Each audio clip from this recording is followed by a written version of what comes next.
नगर महानगरपालिकेच्या निवडणुकीत काँग्रेस राष्ट्रवादी काँग्रेसची आघाडी झालेली होती आणि त्यामुळं भारतीय जनता पक्षाबरोबर जाण्याचा प्रश्नच उद्भवत नाही। पण नगरच्या स्थानिक नगरसेवकांनी पक्षाचा आदेश डावलून भारतीय जनता पक्षाचा महापौर सत्तेत बसवण्याचं काम केलं। त्यांना ताबडतोबीनं शोकॉजच्या नोटिसेस इश्यू करण्याचे आदेश मी दिलेले आहेत। त्यांचं स्पष्टीकरण खुलासा लवकरात लवकर येईल आणि कायदेशीर आवश्यक ती कारवाई सरकार भारतीय जनता पक्षाच्या बरोबर जाणाऱ्या सर्व नगरसेवकांवर आम्ही नक्की घेऊ। कारवाई मागे जिल्हा परिषद का आणखी काही कारवाई कठोर होऊ शकते? कठोरच कारवाई होईल।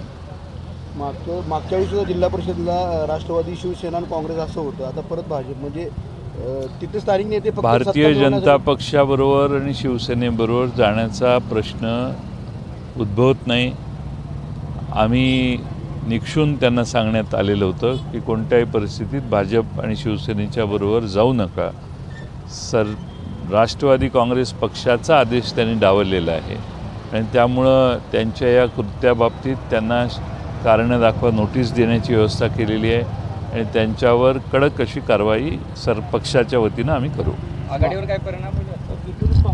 होणार नाही, कारण तिथं काय परिस्थिती आहे आणि जे पाठिंबा देणारे आहेत त्यांची मनस्थिती काय आहे हे नगर जिल्ह्यातल्या स्थानिक नेत्यांना माहिती आहे, त्यामुळे तसा प्रश्न उद्भवत नाही। असंही सुद्धा बोललं जातं की नगरमध्ये जे हल्ला झाला होता किंवा गुन्हे दाखल झाले होते, मग भाजपनं त्यांच्याकडून जबरदस्तीने पाठिंबा मिळवून घेतला।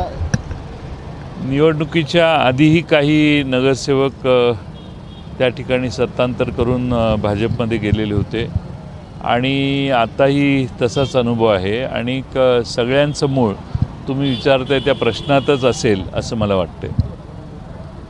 कोतवालांच्या मागण्याच्या अनेक दिवसापासून आहे। कोतवालांच्या मागण्या महाराष्ट्रभर 40 दिवस आंदोलन करून सर्व महाराष्ट्रातले कोतवाल मागण्या मांडत आहेत। नाशिकला तर सर्व कोतवाल एकत्रित येऊन त्या ठिकाणी मोठं आंदोलन चालू आहे।